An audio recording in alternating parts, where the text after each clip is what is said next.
Guy Fawkes Night isn't fun for everyone. In fact, many pet owners dread the yearly firework displays because of the fear and terror they cause their pets. Here with his top tips on keeping your canines calm and the rest, please welcome vet and pet expert Joe Inglis. Joe, welcome.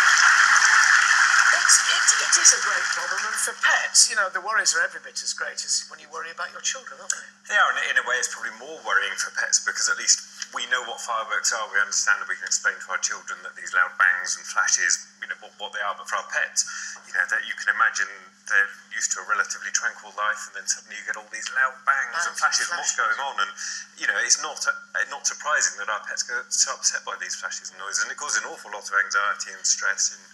But also the fact that Bonfire Night this year is midweek will get people both weekends doing it as well. So in effect, you're getting three lots. And you've got New Year, you've got all the other festivals throughout the year. So it's not just at this time of year; it is throughout the year. Okay, then keeping your pet in is the obvious one, I suppose. Keep it in and quiet. Yeah, and the main strategies for helping your pets, if they haven't got a real serious problem, are trying to reduce their exposure. So keeping them in, keeping the curtains drawn, playing some music so it dulls down the sound. By keeping the curtains drawn, you're reducing the impact of the flashes of light. You can also take them for a walk earlier in the day so they're nice and tired.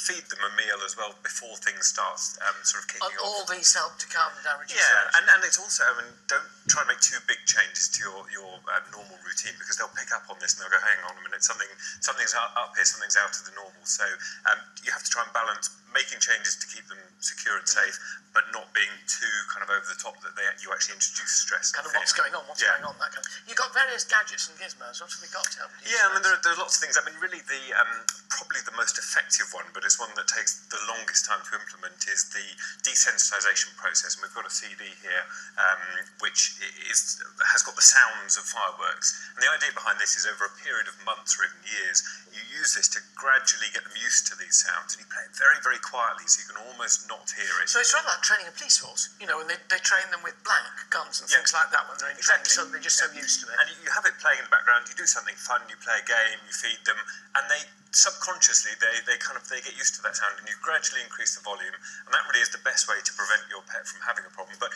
at this time of the year, it's a bit too late to start that. So we've got some other things here. We've got these biscuits. How do biscuits help? Well, biscuits, they've got some herbs in there, things like chamomile. You know, they can reduce stress a little bit. They're not going to completely make the difference to a dog with serious problems, but they may help a bit. We've got the diffuser, which has got pheromones in it. Now, that was very interesting. We used up one of those on a nervous cat we had. You know, you plug it into the socket, and we had a nervous cat many, many years ago at home. Well, it sorted the cat out. It also sent the wife and me to sleep every night.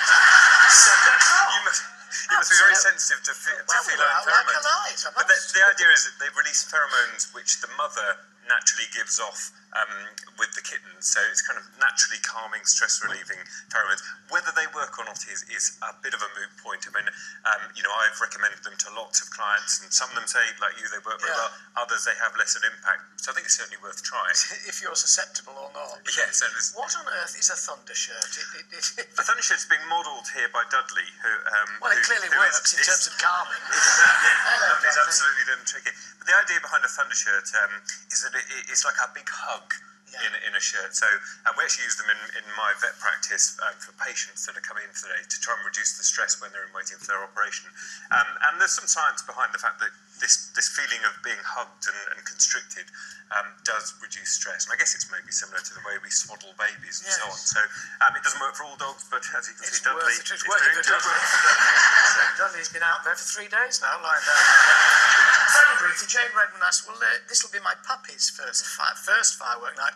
Any tips on how to keep her calm? It's the first firework night. I mean, I think all we said about reducing exposure, so the curtains, the music, taking out for a walk so she's feeling sleepy, a bit of a meal, and just don't make a big deal about it. I mean, the puppy will be absolutely fine. So the worst thing she could do would be get really stressed herself about it. So try and be as relaxed as possible. Try and ignore it.